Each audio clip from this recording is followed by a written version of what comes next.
stars in the sky. Tonight we're zooming in on Fort Huachuca, that quiet Arizona intelligence hub, and whispering about some basically eyebrow-raising coincidences. And these are purely allegations. Nothing's proven. No smoking guns. Just publicly available breadcrumbs that any internet sleuths like you have strung together into threads that they kind of fit too neatly for comfort. And this may be some stuff that other people are going to be covering here pretty shortly. But history is littered with shadows, syndicates, corruption, wars for profit, underground networks exploiting the vulnerable, especially the poor, the helpless, and the young. And yeah, it didn't end with history books. Hundreds of thousands of kids vanish in America every year. It's upwards of 800,000 I've seen today. Many from margins where no one's looking too hard. Piece by piece, these stories are disturbing on their own. Stitch them together, and suddenly the puzzle starts whispering back. But hey, before we dive into the rabbit hole, TPUSA is already buzzing about a Vance Kirk ticket for 2028. And Erica's given JD her full-throated endorsement. So let's jump to that first. I don't know if you know about this. You've seen this most likely. We're going to ensure that President Trump has Congress for all 4 years. We are going to get my husband's friend, JD Vance, elected for 48 in the most resounding way possible. So you've probably already seen this, right? You know that she's endorsing JD Vance. I don't know if you've seen this or not, though, yet. This is Frank Turek, Rob McCoy, and Mikey McCoy. And this conversation is very unsettling for many people. This is them talking about Erica Kirk and JD Vance running in 2028. There's a few things about it that are very off, of course. Go check her out, subscribe, and also look for her on X. The ticket in 2028 is going to be Vance Kirk. And I said, I don't know if you want to take it because I don't think you're going to have the same effect as the president of Turning Point USA. But you know what? Between you and me and our listeners, I'm not giving up on the Vance Kirk ticket. Well, it's very exciting in there. But I think Erica would be an amazing president someday. But now, why is that interesting? Because people are saying that Charlie Kirk would make an amazing president someday. Obviously, he wouldn't have been able to do 2028 because he wouldn't have been 35 yet. But it's interesting that now she's kind of stepping into his shoes. She's taken over CEO position at TPUSA. She is also, apparently, maybe, according to this, is thinking about political aspirations and becoming president or vice president. And that's what people are saying Charlie was going to do. And check out this video because they go in depth into like his journals and different things, almost making it seem like Charlie wanted her to do all this and like left a blueprint for her. But this part was strange here. Listen to this. He left behind these blueprints for her. And for you. Yeah, there you go. And for you, Mikey. Yeah. Did you see that? So he said Charlie left behind these blueprints, which a lot of people aren't buying that either, for Erica Kirk. But now you saw that Frank Turk was like, and you, Mikey, right? And then you remember Rob McCoy was talking about how amazing his son is and how he couldn't believe how great of a general and that kind of stuff he was, commanding people and directing them. It's very strange. It almost seems like they're not happy just assisting in politics. It seems like they want to take over politics. Very strange. All right, so now today our main focus is Fort Huachuca. So if you don't know where it is, it's a pretty sizable fort, and it is right on the border. So if I zoom out here, you can see it's right here in Arizona, and then right across the border, you have Mexico. So it's sitting right there. Obviously, there's you have the peaks and stuff between, but they have pretty easy access. So I started thinking about this. Is there anything about this that is interesting or that warrants any deeper research? And I started digging in a little bit. And hopefully everyone can hear me all right. Let me check the chat here really quick. Just right. Yep. Okay, I see everyone. Hello, everyone. I see new people coming in. All right, so yeah, I saw some people doing the pukey face to those three, and I don't blame you. All right, so like I was saying, anywhere from 400 to 800,000 migrant children are missing every year. But then since 2020, specifically, they're talking about these migrant children on the border. So if you remember, there was, I think it was 85,000 up to 400,000, something somewhere in there, of children that were unaccounted for.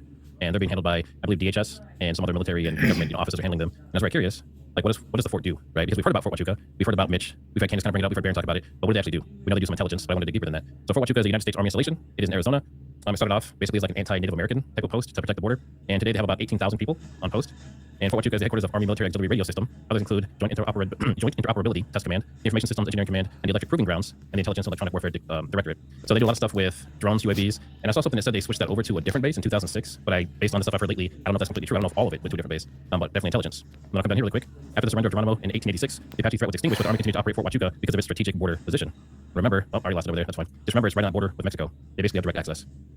So coming down here, in addition to the U.S. Army Intelligence Center, Fort Huachuca is home of the 111th Military Intelligence Brigade, which conducts military intelligence training for armed services. The Military Intelligence Officer Basic Leadership Course, Military Intelligence Captain's Career Course, and the Warrant Officer Basic and Advanced courses are all taught there. And it talks about unmanned vehicle. This is the aerial vehicle thing I was talking about. They said it changed in 2006, but obviously we've heard that Erica Kirk's mother still has some kind of contract or something there, allegedly. And the program was reassigned. The 11th Military Brigade hosts the Joint Intelligence Combat Training Center at Fort Huachuca. Okay, great. That's kind of the backing. But I started digging in, obviously I'm using Grok here, and I made Grok check itself and verify things. It's very interesting because initially, when this first came out, Grok was giving me a one-sided political answer to everything. And I don't know if you guys have seen that. Let me know in the comments. Have you actually seen Grok be like Democratic or Republican when you're asking questions? Yes. And I said you have to be fair. You have to look at both sides of it and pull all the information. That's funny. Code name should be Fort Chihuahua. All right. So Fort Huachuca is a major installation near Sierra Vista, spanning about 76,000 acres, very large base. Help for military intelligence, cybersecurity, electronic warfare testing, and unmanned UAS training. All right. I've only highlighted the things I specifically want to talk about. So it trains soldiers in military intelligence disciplines like human intelligence, signals intelligence, geospatial intelligence, and counterintelligence. It also hosts the Army Network Enterprise Technology Command for cyberspace operations. It operates radar equipment, tethered aerostat for DEA drug interdiction and military auxiliary radio system headquarters. So basically, they're doing the most important military, cyberspace, and unmanned vehicle research and testing and that kind of stuff that there is in the United States. Fort Huachuca is a major site for defense contracting, particularly intelligence, IT, and testing. Subcontracting opportunities available. They currently have 49 open bids. This includes people that are not in the U.S. So this includes overseas. Now I'm looking at foreign ties. So they do host international military students at the intelligence school, which seems like that isn't a good idea. Why would you have other foreign intelligence come to the U.S. to learn how the U.S. does intelligence? This is kind of counterproductive. And then they do diplomatic engagements and then border and drug interdiction. Let's see. Now this is the important piece. Broader context is linked to global defense through testing. Iron Dome integration via contractors like Raytheon. Okay. So I was looking to, where are you at? Here we go. Rocket previously has said this, I don't know if it's 100% verified. Erica Kirk's father, Kent Francevy, worked as a program manager for Raytheon, a defense contractor with U.S. government ties, including Israel. Her mother, Lori Francevy, is CEO of E3 Tech Group, which has contracts with DHS and DoD. Remember that Erica and her mother moved to Arizona to have that contract with the military there. So very interesting. And then, you know, the DoD involvement, is it specifically Fort Huachuca? I don't know if it's specifically Fort Huachuca, but I find it interesting that the whole family's kind of there. Raytheon, her mom, drone testing, UAVs, all that, right? But this is where I was like, okay, so what? That's be more. That's be more than this. Because we have all this military stuff, drones, whatever, great. There's intelligence, great. That's always existed. So I want to dig deeper. So criminal activity and scandals. This is where it got interesting. Public records show several incidents involving personnel, often related to, I'll say youth exploitation, because I don't want the algorithm to freak out, smuggling, and corruption. There is youth abuse. You can read it on the screen. I'm not going to say that on the stream. There's youth molestation. There's youth pornography. And then, of course, there's drug-related stuff, which you would expect right on the border. There's also smuggling of humans, right? So investigation revealed soldiers accused of assault, that type, were less likely to be confined pre-trial compared to other crimes. So they got kind of like an easy out, right, for these people. And then obviously there's a lot of conspiracies about psyops with the base because of the intelligence piece of it. And there's also, I didn't know about this either, claims of underground bases for NSA CIA activities, genetic manipulation, mind control, or population control. I found that very interesting. So they say speculative, of course, we have to say these are allegations. But as I was digging deeper through this, I said, okay, what do they do there? So they have the Joint Task Force Southern Border. So they take care of the border, right? So they have all this intelligence stuff, they have all this UAV stuff, and Erica Kirk's mother and father had military contracts, and her mom supposedly does some work with Fort Huachuca and some of these other places in Arizona, and her father did some work with Raytheon, which has also been linked to Fort Huachuca. All right, so digging in, they coordinate full-scale, agile, multi-domain operations, border patrol efforts, illicit activities for crossings and trafficking. Trafficking was the piece I was really focused on. And then it talks about how they host intelligence network and electronic warfare units, okay? So they do border control in addition to the intelligence. So I started digging in deeper, and I said, what does this have to do? I know there's the whole like Mitch thing, right? Like this meeting where maybe they met and there was something there, and Mitch said he saw Erica and he saw Cabot and he saw, you know, Brian Harple. I know that piece is there, but separate from that, I found all of this stuff, and it's making me think there might be more going on than just maybe even possibly what happened to Charlie. So it says Fort Huachuca hosts PSYOP training for the U.S. Army. Let's see. Just want to skip some of the stuff we've already talked about. Okay, so youth exploitation, right? We know about that, and there's cases that are proven. We know about human smuggling, right? Human trafficking. We know about that. There's proven cases, and then we also have apparently some serial killers and stuff like that, which you know is not uncommon, unfortunately, with the military bases and stuff. So how is this linked? Well, it talks about the Charlie Kirk case and Candace Owens and everything else. It talks about the official FBI narrative, which I don't know how many people believe that, but it talks about how Candace was talking about Fort Huachuca and Mitch and all that kind of stuff, right? And I said, well, that's kind of one-sided. So I said, dig deeper, but don't make this like a political thing, right? Like I want to hear both sides of it. Well, Fort Huachuca hosts PSYOP training. PSYOP training, remember that, through the Intelligence Center. And they use it in Desert Storm. They've been doing it for years. This goes all the way back to World War I. So they've been doing this for decades, right? Military intelligence background, yep, goes through World War I, World War II, and Vietnam War. Now I'm getting to something here in a minute. I know a lot of you guys are like, hey, you're reading this stuff, it's good information, but I'm connecting this stuff here in a second, and that's why I'm showing this. So the PSYOP, Desert Storm, intelligence support to PSYOPs, counterintelligence, human intelligence. They have 78 intelligence-related courses for over 12,000 personnel annually. So they're training 12,000 U.S. and international agents, soldiers, whatever you want to call them, in this intelligence, right? That's a lot of people. And what are they doing with these people? And now recent claims, we talk about online discussions, I speculated about what you guys held for PSYOPs, often tied to QAnon or Mind War, which is Major General Paul Vallely. Remember that name? Major General Paul Vallely, okay? The Mind War doctrine originates from a 1980 U.S. Army paper titled PSYOP to Mind War, authored by Paul Vallely and then this other guy, Michael Aquino, okay? Remember that name, Paul Vallely, very important. And basically, if you sum it up, it's truth-based influence and intelligence. So they try to manipulate people using truth. I don't know if this means like an actual truth or something that seems like truth, but the way they do it is through media, as you would expect. Operations use global electronic TV, radio, and all that kind of stuff, and they do it through, back in the day, they did it through leaflets and loudspeakers. And they say that it begins before physical conflict, and they would basically win the war just mentally. So remember, Paul Vallely, he's a retired major general, focused on innovating PSYOP post-Vietnam. Okay, so criticisms. They say this conspiracy interpretations often portrayed as a blueprint for mind control. Now remember that Mikey McCoy and Frank Turek, and I don't know if Erica said this as well, but a lot of TPUSA people keep saying that Charlie left a blueprint for everything. A blueprint for her to become president, a blueprint for her to become CEO. And it's very strange that there's these PSYOPs linked to Fort Huachuca, and as we're going to see here somewhere else, it's very interesting because they use this terminology of blueprint for mind control and domestic propaganda, and then also weapon use. Now there's suggestions that some of this is actually tied back to satanic rituals and things like that as well. I don't really get too much into that stuff, but that wasn't here. So I just want to make sure you know, yeah, Amino was a Satanist, yeah. So you're right, Ian in Michigan. I saw some stuff that he was a Satanist and did cult-like stuff and whatever else you want to call it, but he was one of the people that was writing this intelligence information for the military. So does that mean that the military is going off of cult-like satanic doctrines and stuff like that? I don't know. But very strange. So as I kept digging, guess what? Paul Vallely is an advisory council board member for TPUSA. And if you go through here, it says Vietnam, talks about his intelligence training, military academy, you know, talks about counterintelligence, anti-drug, all the same stuff that we read about just a second ago. So Paul Vallely, who is a military intelligence person, who worked on these books and all these things with a satanic type of person, right? Together, they wrote all these different ways that things are supposed to be done to manipulate people, counterintelligence, win wars, manipulate the media in people's minds, and then the blueprint, right? We're talking about a blueprint. So we have Vallely here on the board. There are other people who are also working for TPUSA that are also intelligence. So I've seen at least 3 or 4 so far, and one of them is very prominent on X and is a Navy intelligence officer. I find that very interesting that they're working for TPUSA and they're experts in PSYOPs and creating blueprints to control people's minds. All right, so as I'm going through here, you're going to ask, well, how are you tying this all together? So you have Vallely, who has the PSYOP capabilities and intelligence and everything else. He's on the board for TPUSA. Yes, someone's asking, is this TPUSA? Yes, it is. So, and actually, I'll show you here. So it's Turning Point USA up there on top. There's their website, tpusa.com/team, and you can see them right there. But how's this all tied together? Well, there's allegations, right? I'm not saying that this is 100% true because I don't know, I'm not there. But there's allegations that Erica Kirk has ties to youth trafficking in Romania, right? I had a video on this before. I talked about how she was working with the U.S. military and some other people, and she was accused by a lot of people have come out about this.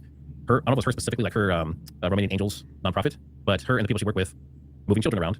Supposedly they were supposed to be just giving gifts, but there's so many videos that have come out saying that children were being placed with people doing adoptions, right? So that piece is there, right? And then you have, like I said before, you have Huachuca that just had youth trafficking, youth abuse, border patrol, like they control the border and that kind of stuff work with the border. And there's been, tens of thousands, if not over 100,000 kids that have come up missing, right? They're unaccounted for. That was during the Biden administration. And then you have, 800,000 kids a year that disappear. And in Ukraine, it was like 200,000, I think was the number. It was a rough estimate of how many kids were missing currently. So it's very interesting that it seems like her and the guy at TPUSA with the PSYOP, Fort Huachuca, the border, and all that stuff kind of seem to be in that same arena, right? And then people are like, well, maybe that's just a coincidence. Okay. And this is just for fun. This is iykyk Instagram on the left. She's standing with the dudes. Charlie's not there. And then on his Instagram, this is what he posted, right? And actually, let me blow this up a little bit bigger. That's pretty small, okay. But you can see, so the picture she chose was her with these guys. The picture he chose was them together. And that might kind of go into the mindset that we're talking about here, right? But if you haven't seen this, we're gonna watch this really quick. This is Cabot Phillips. And if you don't know, she and Cabot were dating. And this actually covers it pretty well, so I just let it play. And this is from Project Constitution. Make sure you guys go check him out. Obviously, he's very active everywhere and does a ton of work. No one can be right 100% of the time, but he does share some very interesting stuff, so definitely go check him out and give him a follow. I don't believe what I just discovered, dude. Pizza thing on Kabot, that's not what I'm talking about. Listen, so we know the bookshelf, right? The bookshelf, did y'all see the books? The Secret History of Israel's Targeted Assassinations. Rise and K first. Are you freaking kidding me? Not to mention Mr. Kabot, but Pizza Talk is the new pillow talk. You tweeted this in 2018, dude, and you know what pizza means. Let's go through some of the books you have on your shelf, shall we? In the Name of the Children, an FBI agent's relentless pursuit of the nation's worst predators. So you know what pizza means, Kabot. Hey, Kabot, check out cannibalism right here, Kabot. I mean, what a perfectly natural history. Okay, Kabot. Hey, Kabot, how about this one right here? It's called Skiff. It's also on your bookshelf. The Curious Lives of Human Cadavers. Are you kidding me, Kabot? It's time we have a little talk, Kabot. And I want to know what exactly y'all are hiding. Yes, we're that couple who does painting lessons together. That's in 2017, September. Take a look right here. You and Charlie, 2017, September. Yet she didn't know who Charlie was. Charlie knows who she was. Are you kidding me? You're posting pictures of you and Charlie and then you and her. Like, come on, man. We're not stupid. But back to the pizza thing, Kabot. I want to know, did you really get this tattooed on your lip, man? Like, Kabot, is this like an actual tattoo? Because why would you do that, man? When you clearly know what's going on, bro. You doing it for attention, for clout? It's pretty sick if you are, dude. Then you got your little How to Fight Like Charlie with Cabot Phillips. Oh yeah, November 20th. I guess I already missed that one, didn't I? It's just the fact of all this, man. Everybody's tired of all the BS, all the lies, all the hidden secrets, all this, all that. But the pizza thing, man, like, it's, it blows my mind how some people see it. They're like, oh, well, it's just no big deal. Yeah, it is a big deal. Now, for any of you that don't know what pizza is, many of the elites, politicians, billionaires, that kind of stuff, there's allegations that whenever they want to have, I don't know if you can see that fly, but it's bothering me. But there's some allegations that if anytime they wanted a young adult, possibly underage, as company to do with what they choose, they would order a pizza, right? And there's Pizzagate. There's different ways that they would do it. This has been widely talked about, so that's why he's getting so much flack about this pizza thing. But now, I'll let this finish playing, but now just think about everything I've talked about, right? We have the PSYOPs, we have the intelligence, we have the Vance and JD with Kirk presidential thing that's trying to be pushed out there. We have, Cabot Phillips with the Pizzagate thing. We have iykyk with the Romanian Angels thing. We have the fact that her parents work with, Raytheon and do that kind of stuff for Fort Huachuca. We have, Mitch walking in on that. And we have the fact that Charlie, like some of you guys are saying, like, did he find out about something? Did Charlie figure out that maybe an operation of this type was going on? And maybe that's why, they took him out. I don't know. And could this be separate from the financial stuff? It could be. But what if they're using that, those millions of dollars that are supposedly out of place? What if they were using that for an operation like this? Now, again, these are just allegations. This isn't like a factual thing. This is just me trying to connect pieces. Oh, for sure. This right here is the main thing that we want to protect, the children. And you post stuff like this right here, dude. Are you kidding me? Charlie was very, very, very aware of the pizza thing, too. Also reveals how these, use pizza as code word for CP, okay? So Charlie knew, meaning Cabot. It just kills me the fact that Charlie knew all about this and you just think it's okay just to get pizza on your lip. When you know, bro, like, come on. You're not my bros, by the way, dude, Cabot. This right here, look all these, this is what Charlie posted. Look, pizza link. This was all over like Meta and stuff. I mean, just, it's just sickening to me, man. It's so sickening how this stuff continues on. So as you can see, there's a lot of pieces, a lot of moving pieces, right? I don't believe what I just discovered, dude. Pizza. So obviously I've shown a lot of stuff, but I mean, this raises a lot of interesting questions. Obviously, like I said, I just kind of started piecing these things together and like pulling different threads. And as you start to look through all the different people involved and their past and allegations against them, and the fact that the fort is on the border and the fort has had, these youth allegations against them for abuse and trafficking and everything else, on the record officially, like people have officially been in trouble for this. This isn't like people just talk about it. Like this is public records. So I find it very interesting, and it may all be related or not, but there's some open questions. Does TPUSA have anything to do with trafficking and grooming the youth of America? That's a major question. If these are the type of people that are in TPUSA now, and maybe they've been there the whole time, maybe Charlie was just finding out about this stuff. But if they're in there now, they're adding chapters, and states like Texas are making those chapters mandatory in high schools. Other states are joining in, I believe Tennessee as well. So you start asking yourself, are they already putting something in place? Not necessarily towards the Pizzagate piece of it, but you never know. These are older kids at this point. But then you have the piece like, is there any funny business going on between militaries of the world and trafficking? I think we kind of know that in certain areas, especially in war-torn zones, it is not uncommon to have human exploitation. It does happen. It's already been shown. I showed it in other videos in Ukraine right now with the current war. But the bigger question is this much bigger than just TPUSA and Fort Huachuca? That's the major question. And again, I'm just asking questions. I'm just some guy on the internet. But take this information, do with it what you will, and we'll go ahead and start getting into some questions. Well, a lot of questions. All right.